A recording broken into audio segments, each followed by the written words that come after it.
찬송가가 바뀌고 난 다음에 그동안 이 찬송을 많이 못했습니다.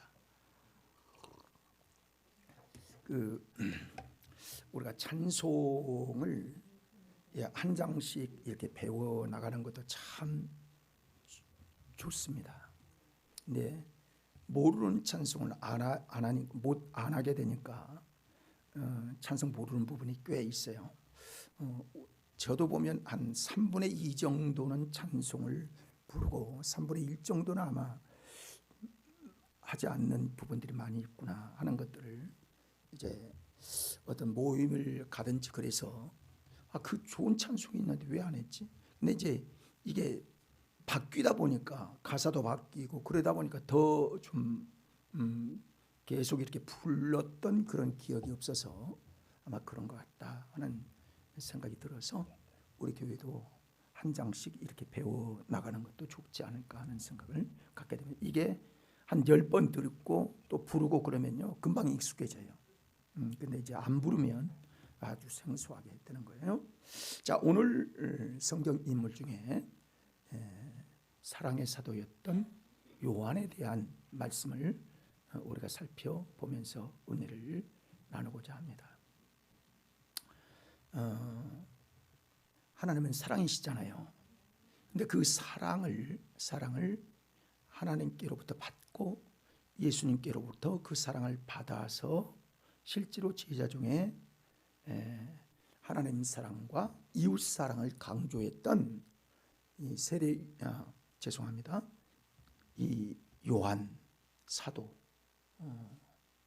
요한의 이 말씀들을 보면요, 그가 어떻게 그 사랑을 받았고 그리고 주님을 만난 그 주님의 사랑을 어떻게 받아서 변화되어서 사랑의 사도가 되었나 하는 것들을 생각해 보면요, 참 귀한 변화의 역사가 그리스도 안에서 이루어지고 있다는 사실을 여러분 우리가 경험하게 되고 그렇습니다.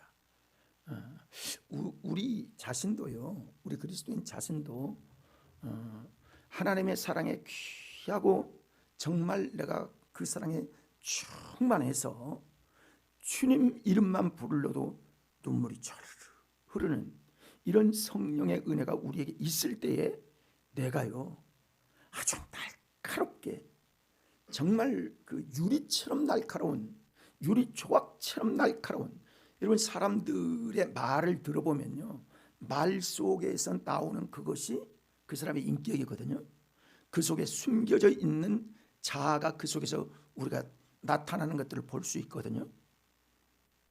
그러면 그 속에는요 세상 것과 세상 것의 그 날카로움, 그 상처, 그런 그 숨겨진 자아, 부모로부터 받은 그 DNA, 그 상처들이 조각조각 다 묶어져서요 우리 속에 표현이 되고 우리 마음 속에 있는 것들이 표출이 되어지는 겁니다. 그러니까 그 사람의 말을 들어보면요, 뭐 한마디 들어보면 모르지만은 평상시에 쭉 하는 그분의 말을 들어보면, 그 사람의 말을 들으면 그 속에 지금 어떤 날카로운 때의 모습이 있겠구나 하는 걸 짐작하는 거예요.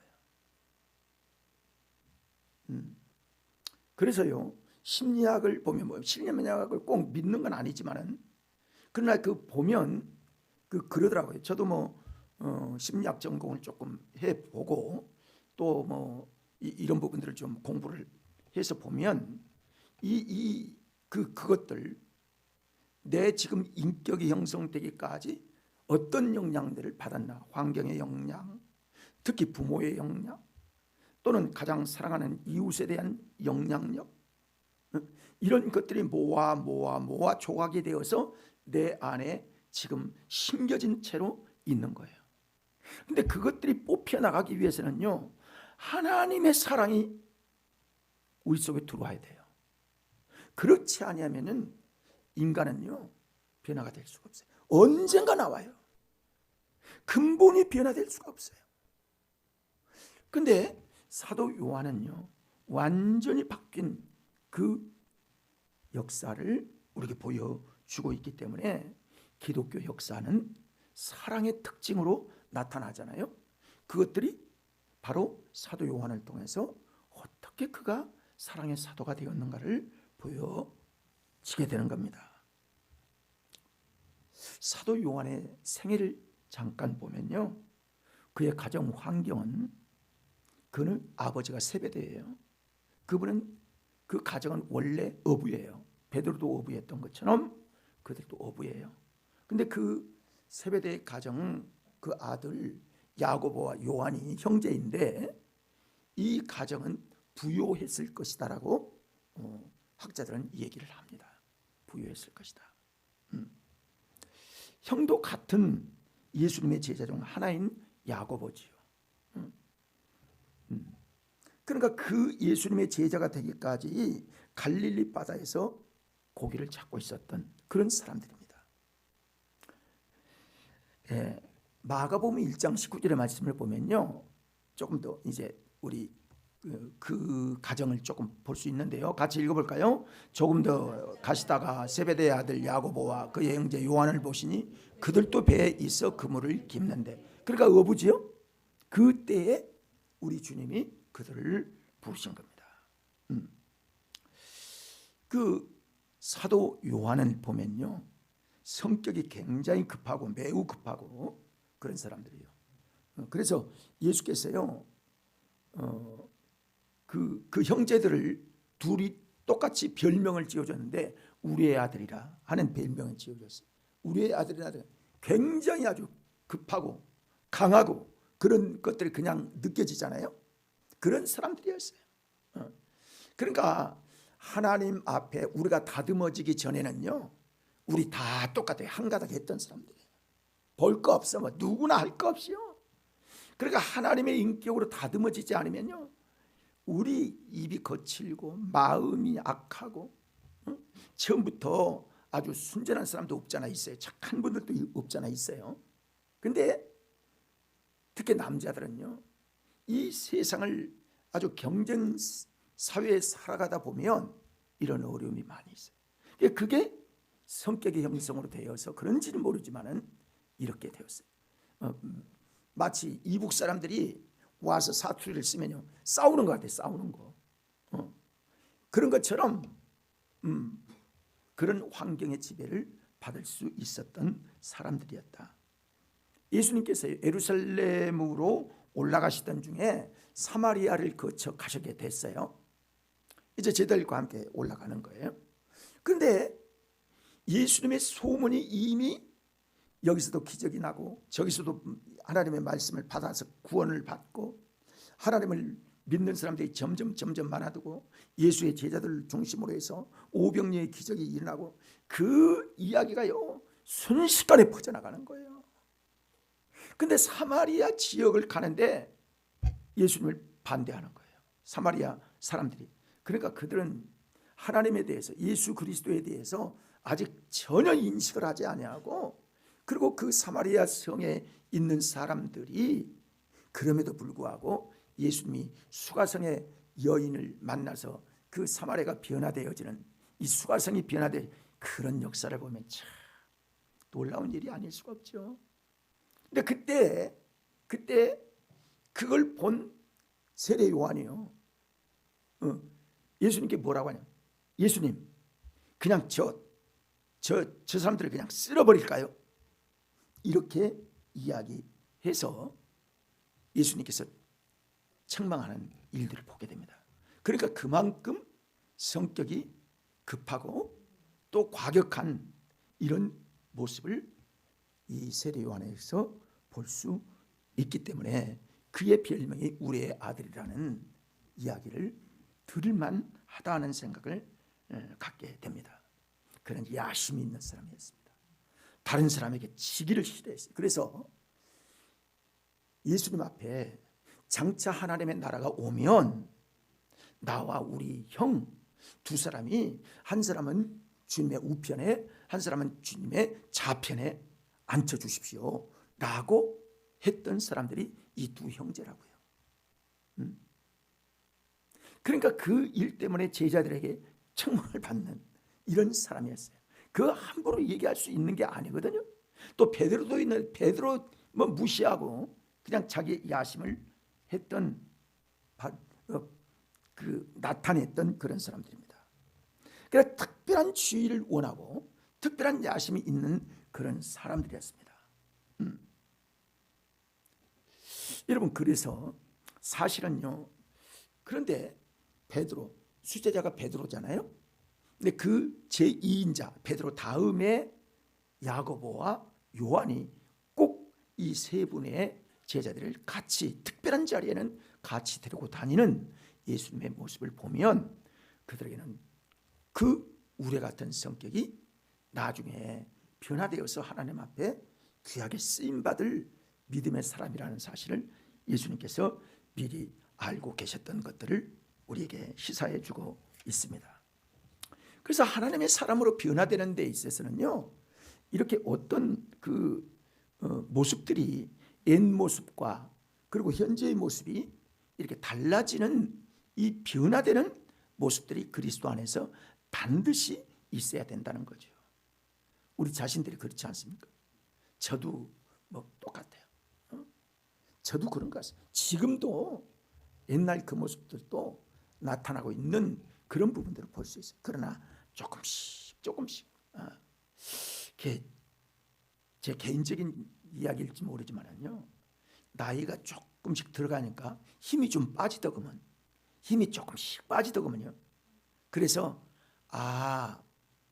나이는 그냥 먹는 게 아니라 그것도 우리 인격에게는 좋은 플러스가 될 수 있겠구나.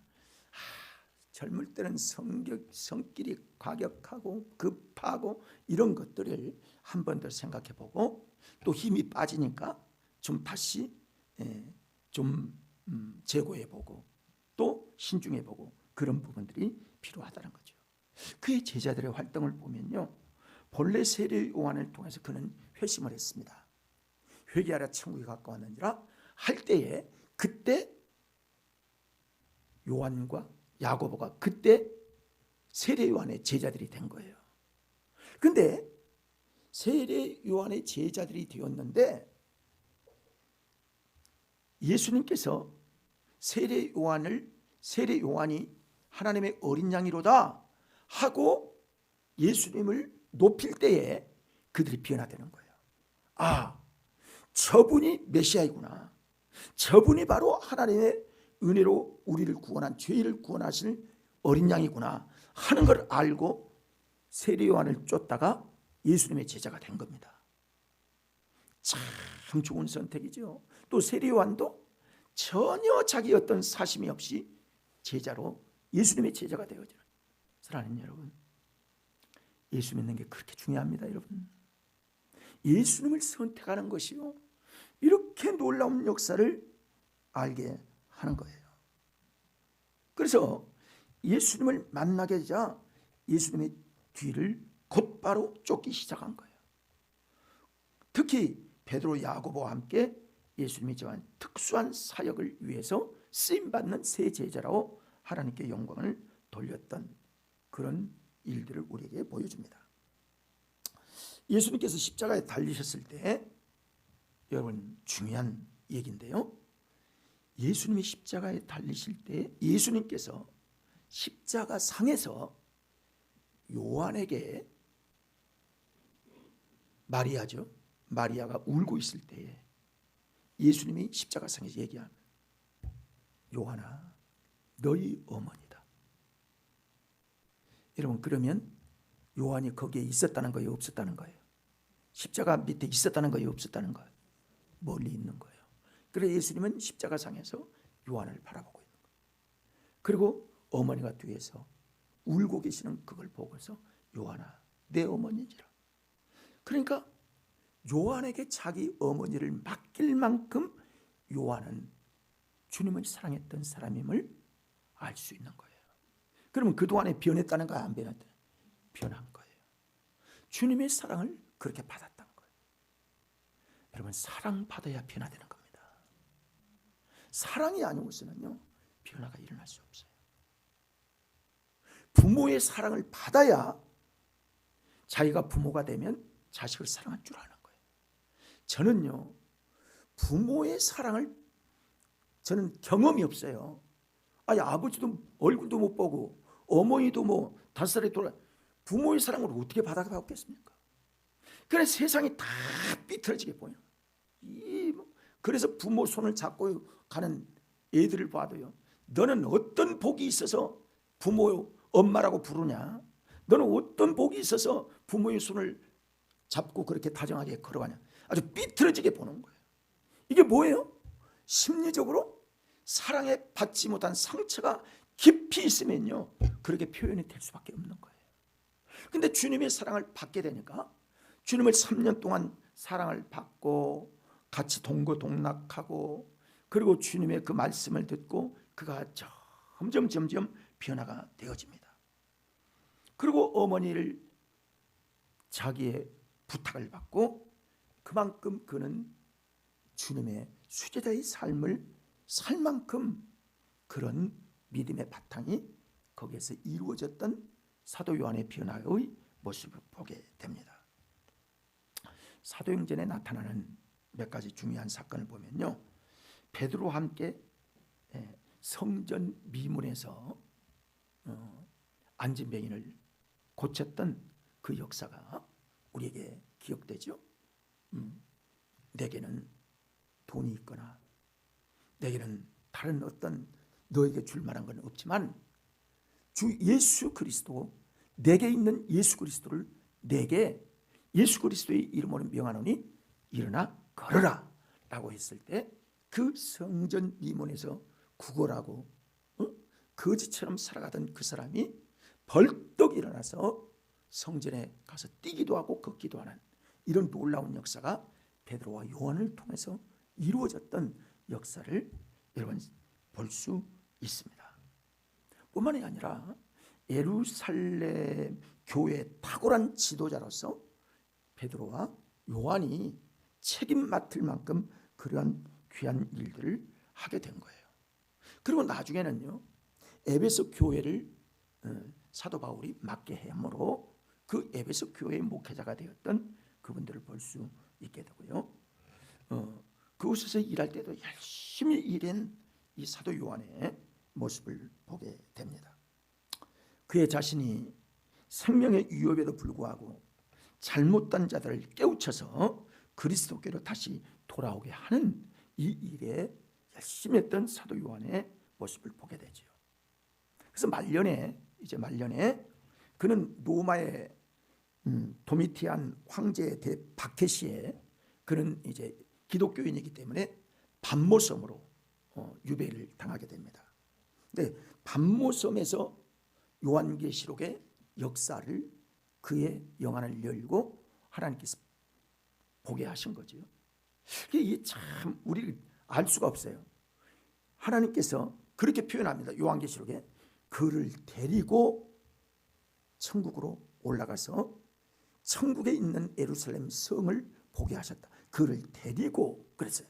그러니까 육체는 여기 있는데 영혼이 빠져나가서 영혼이 거기까지 데리고 가셔서 했는지 아니면 육체까지 데리고 갔는지 우리는 알 수 없어요. 마치 그런 얘기 너무 하면 안 되겠지만은 이 어떤 현상으로 어떻게 됐는지 우리는 알 수 없어요. 그러나 어쨌든 영혼이 천국에 올라가서 요한계시록을 기록할 때에 내가 보니 계속해서 봄에 함으로 요한계시록을 기록했던 걸 봅니다. 이 요한계시록을요, 우리가 이해하기 쉬운 거는요, 요한계시록을 첫 장부터 그림으로 잘 그리는 화가들이 있더라고요. 그런 내용들을 보면요, 사도 요한이 본 그 모습, 그 장면 하나하나를 그림으로 그린 화가들의 그 그림을 넘기면서 장과 절을 비교하면서 이걸 보면요, 굉장히 도움이 되더라고요. 이게 참 좋은 화가구나 이런 생각을 갖게 되었는데요, 사도 요한이 보았어요. 본 거를 그려요. 그 말씀을 하면서 영감을 받아서 그림으로 그리며 그것들을 표현하고 있는 것들을 보면 참 귀한 단란한 받은 분들이 많이 있구나 하는 걸 알게 됩니다. 자, 그래서 제자로의 활동이 끝까지 그렇게 아름다운 활동을 하게 되어져 있는 걸 알게 되죠. 요한계시록 1장 1절의 말씀을 한번 볼까요? 시작. 예수 그리스도의 계시라. 이는 하나님이 그에게 주사 반드시 속히 일어날 일들을 그 종들에게 보이시려고 그의 천사를 그 종 요한에게 보내어 알게 하신 것이라. 아멘. 천상 세계에 대해서 알게 하신 거예요. 보이고 그 보이신 것들을 기록하여 쓴 것이 요한계시록입니다. 그래서 요한복음, 요한 1, 2, 3서 그리고 요한계시록을 기록한 분이 바로 사도 요한이 된 것이죠. 그래서요, 요한복음을 중심으로 해서 제가 요한복음을 참 좋아하거든요. 근데 그 요한복음을 중심으로 해서 그가 강력하게 말씀하신 것이 어떤 말씀이냐면 예수님은 하나님의 아들이라는 거예요. 하나님의 아들. 그래서요, 하나님의 아들임을 부각시키기 위해서 아주 결정적인 기적들이 하나님이 아니면 도저히 이룰 수 없는 기적들이 8가지 기적들이 쫙 나열되어 있는 것들을 보게 됩니다. 그분이 하나님이시죠. 하나님의 아들이니까 하나님이 하시는 일을 했지 그렇게 하지 않으면 안 됐다는 거예요. 그래서 요한복음 1장 1절에 보면 말씀이 육신이 되어 이 땅에 오셨다 그렇게 말씀하셨어요. 그리고 빛에 대해서 말씀하셨어요. 그분이 바로 생명의 빛이라는 말씀을 하셨어요. 그걸 보면서 하나님에 대한 그 고백을 사도 요한이 하게 되는 거예요. 그리고 뭐라고 그래요? 하나님의 어린 양이라. 하나님. 그 표현을 하고 고백할 수 있는 것은요, 하나님이 깊이 만나고 하나님의 은혜에 감동되어서 성령의 끌림 따라 그렇게 말씀하고 있는 것들을 보게 되어집니다. 그물은요, 흑백의 논리를 잘 말씀하세요. 그 중간이나 또는 어떤 회색지대나 이걸 그분은 용납하지 않아요. 빛 아니면 어둠이라는 거예요. 이 세상에 하나님의 자녀가 아니면 전부 어둠의 자녀. 어둠의 자녀는 누구의 자녀라는 거예요? 마귀의 자녀라. 그러나 그 어둠에서 빛으로 돌아오는 그 사람만이 하나님의 자녀요, 하나님의 빛을 바라보는 사람만이 주를 뒤따르고 믿게 되어지는 것들을 아주 흑백으로 정확하게 말씀을 하고 있습니다. 믿음의 사람들에 대해서도요 그렇게 얘기해요. 사랑을 하느냐? 너 사랑하느냐? 이웃 사랑이 아니면 너는 사랑할 수가 없어. 하나님 사랑은 보이지 않는 하나님을 사랑하는 사람이 보이는 부모를 사랑하지 않고 보이는 이웃을 전혀 사랑하지 않고 쌍욕을 하고 함부로 말을 하고 이렇게 할 수가 있겠느냐? 그러니까요, 하나님의 믿음을 가진 사람의 이 순종과 그리고 말씀을 따라 사는 이 모습까지도 이것이면 이것이고 아니면 아니고 옳으면 옳고 그런 믿음의 삶을 살아야지 아주 이것도 아니고 저것도 아니고 이게 아니라는 거예요. 사도 요한의 특징의 부분들이 바로 거기 있습니다. 그랬습니다. 너희는 빛의 자녀니 빛의 자녀답게 살아야 한다. 빛의 자녀답게 하나님을 경배하고 빛의 자녀로 살아야 한다. 여러분 사실은 그렇습니다. 우리가 저도 옛날에 아주 옛날 일본인들이 지은 그 창고에서 공부를 해봤어요. 옛날에 판잣집이 많이 있었죠. 그런데 거기에서 사는데요, 숨바꼭질하면 그 속으로 들어가서 사는 거. 아주 위험하니까 애들이 못하게 올라가는 개구멍이 있어 그쪽으로 가서 숨었는데요. 거기서 보니까 이제 그 목구멍 같은 게 많이 있잖아요. 거기서 보면 햇빛이 이렇게 들어오면요, 햇빛이 쫙 들어오면 얼마나 잘 보여, 어둠의 속에서. 근데 보니까 그 먼지가 어둠 속에서 지금도 기억이 나는데 빛에 비춰보면요 먼지가 얼마나 많이 잘 보여요. 아, 그렇구나. 우리가 그래요. 영적으로 보면 그래요. 어둠으로 있을 때, 어둠에 있을 때는요, 내가 어떤 존재인지, 이 세상이 어떤 세상인지, 또는 어떤 그 하나님의 관점으로 보지 않기 때문에, 세상의 관점으로 보고 내 중심으로 보기 때문에 전혀 보이지 않습니다. 근데 빛으로 나와보면 아이고, 내 더러운 것들이 왜 이렇게 많이 보여. 이것도 보이고 저것도 보이고. 근데 그거를 빛으로 어둠의 모든 것들을 다 소멸되는 거예요. 여러분, 빛이 있는 곳에 어둠이 있어요, 없어요? 있을 수가 없어요. 그런 것처럼 예수 그리스도의 사랑의 생명의 빛이 우리 안에 들어오면요, 세상이 다 밝아지는 거예요. 그래서 부정적인 언어가 떠나가게 되고 축복의 언어가 이루어지게 되고 건설적인 창조적인 언어가 있어지게 되고, 그리고 화평과 감사가 넘치게 되는 겁니다. 그게 바뀌어지는 거예요. 그 말을 하고 있는 사람은 그 사람의 빛의 자녀인 거예요. 금방 하는 거예요. 금방. 사랑하는 여러분, 우리 말을 바꿔야 되겠죠? 바꿔야 합니다. 빛의 자녀는 분명히 빛이 자는데 지금도 아주 이상하게 부정적인 요소가 아주 속에 갈구리 같은 게 꽉 차가지고 그 상처를 전혀 해결받지 못하고 하나님의 그 큰 사랑을 깊이 경험하지 못하면요, 그 상처 죽기까지 그거 사라지지 않습니다. 여러분, 바꾸기가 쉽지 않다. 그러니까 받아야 바꿔지는 거예요. 내가 받아야 그 사랑을 경험하고 체험해야 우리가 속사람이 변화되는 거예요. 그 지금 사도 요한, 요한 1서, 2서, 특별히 요한 1서에 보면 너희가 예수를 믿는다고 행함이 없으면 그게 믿음이냐? 야고보에서도 얘기하고 있지만 요한 1서에도 그거를 강조하고 있는 거예요. 그래서 우리가 언행일치의 믿음을 갖기를 하나님은 원하시고 계시는 겁니다. 그의 신학의 이론은요, 반드시 행동이 포함되어 있어야만 된다는 거예요. 이걸 강조를 하고 있습니다.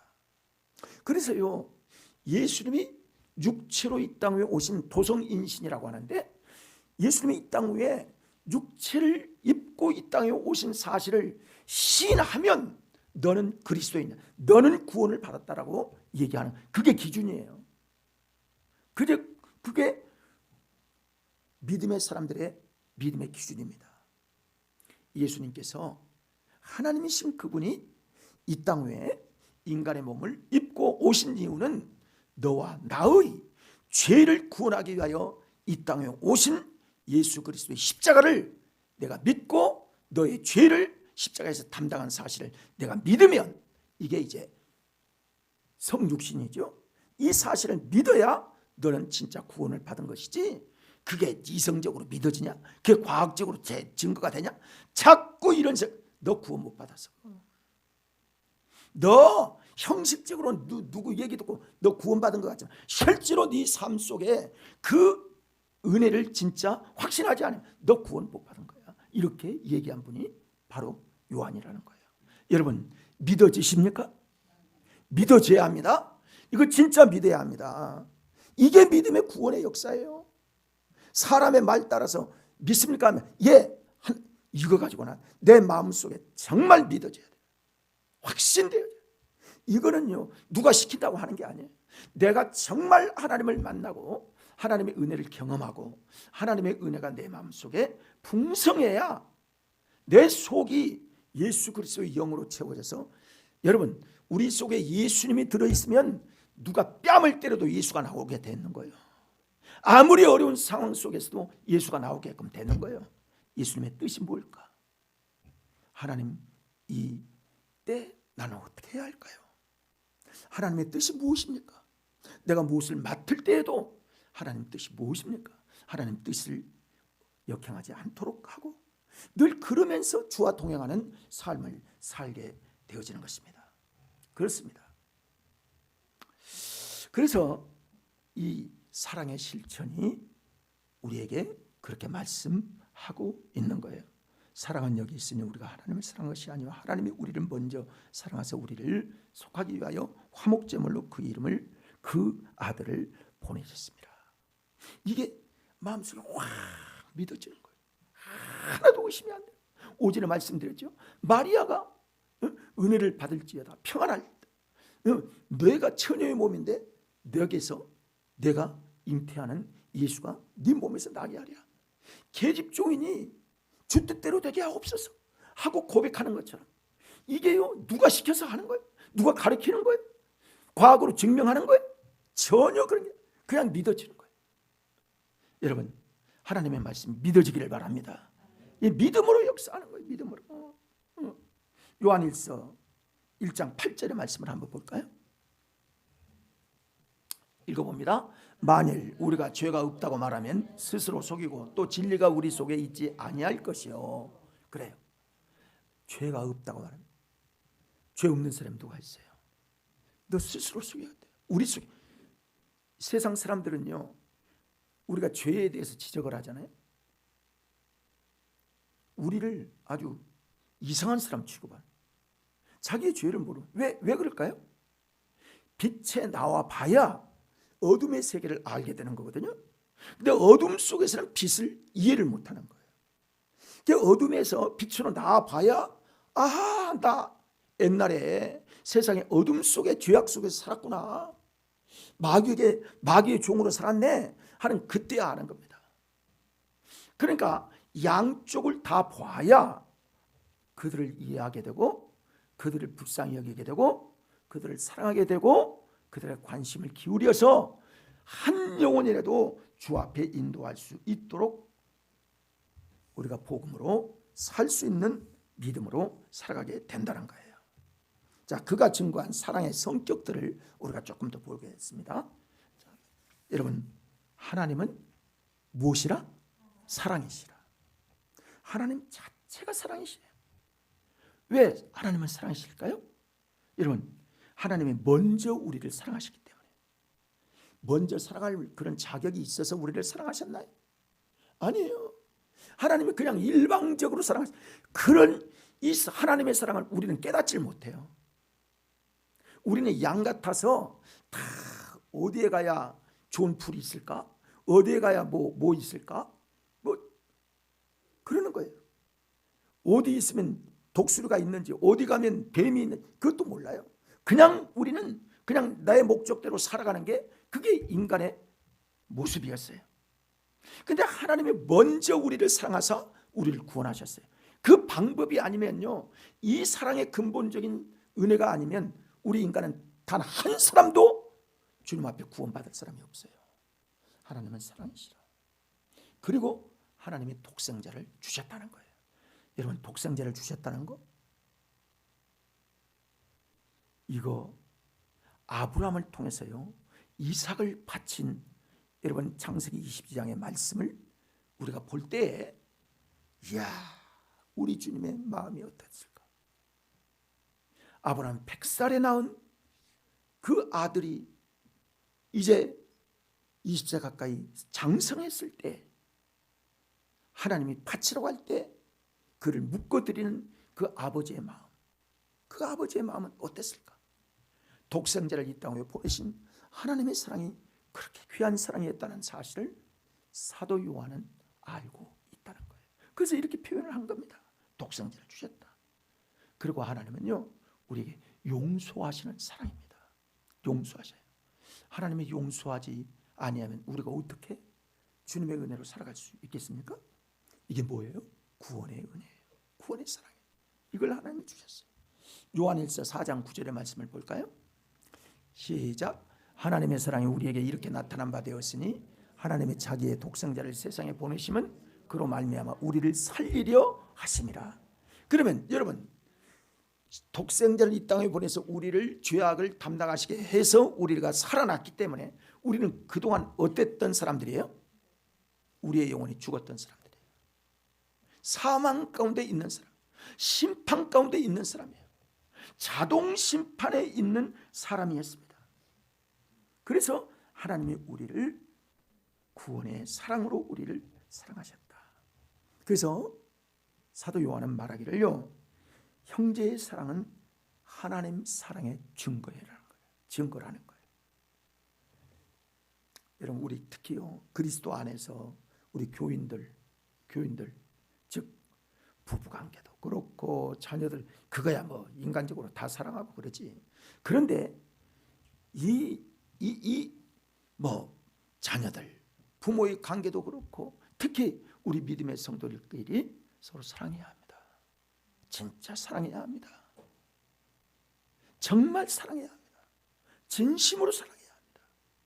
이게 하나님의 사랑을 받은 사람들의 증거라는 거예요. 그래서 교회를 뭐라고 그래요? 사랑의 공동체라고 하는 거예요.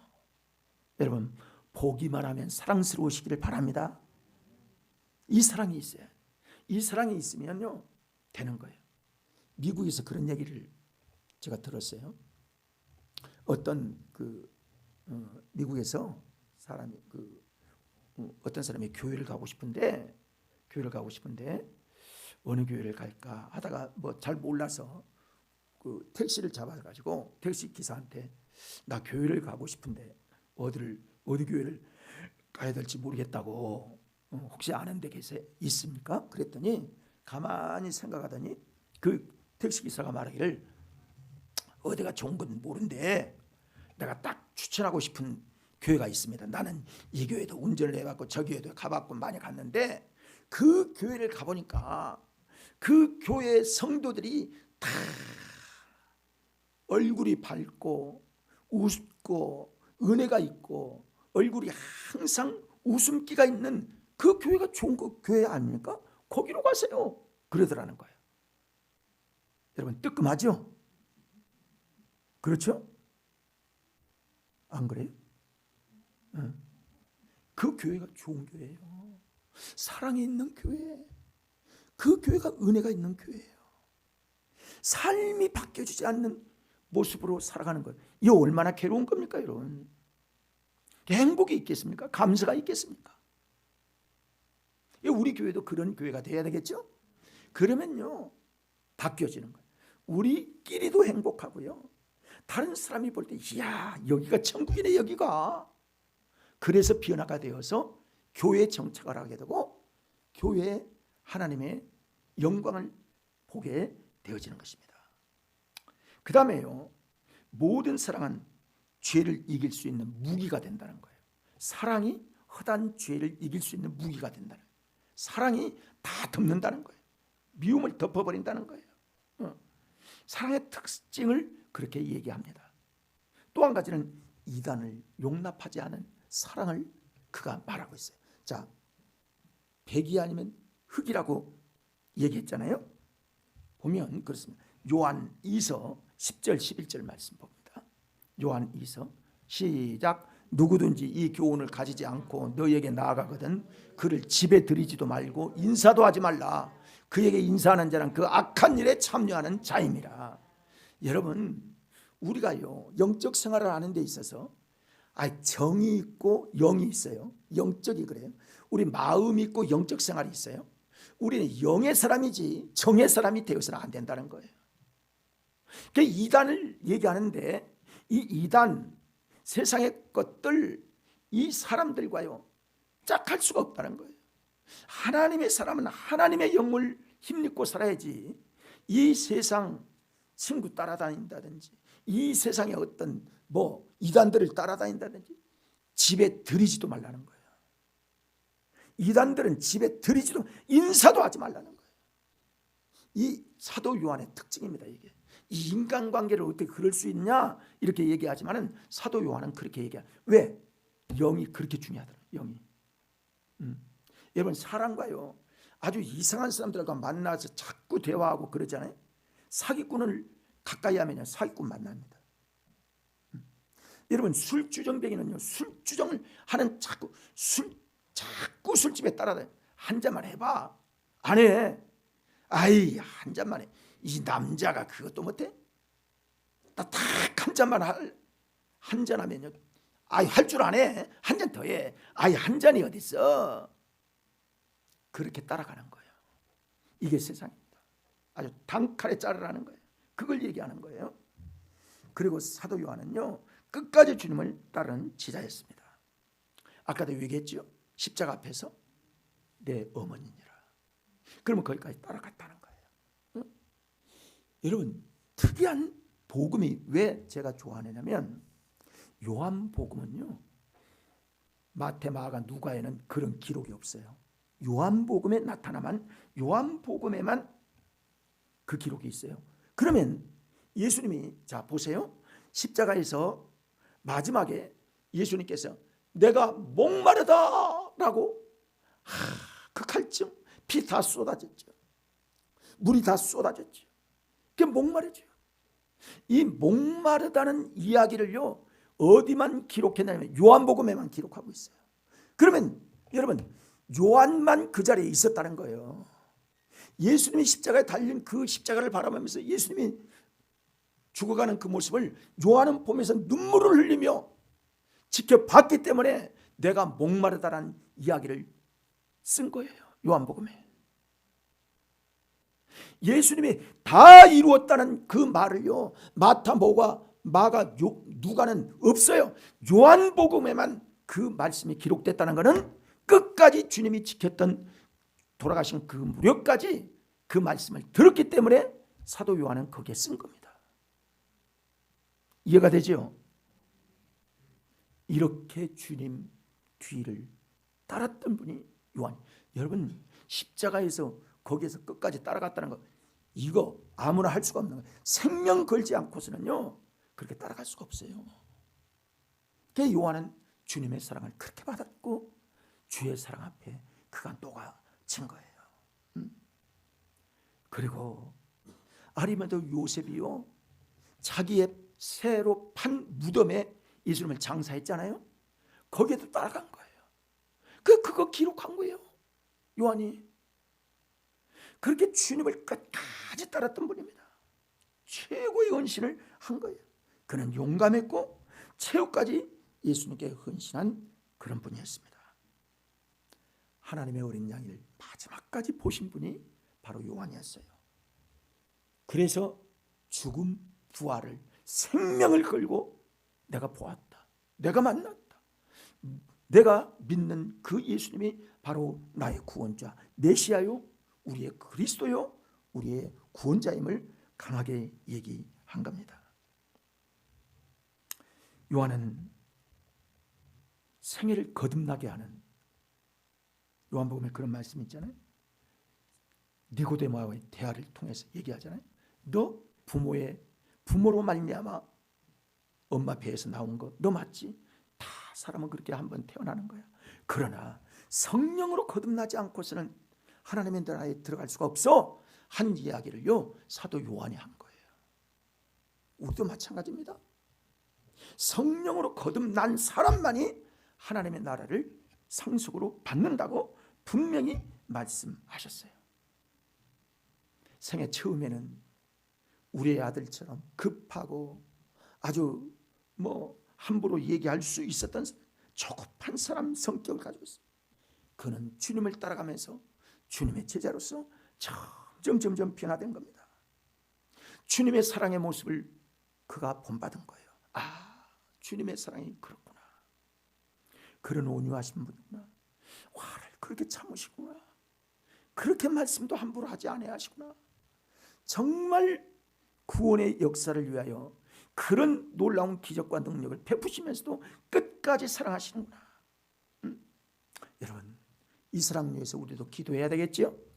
그렇습니다.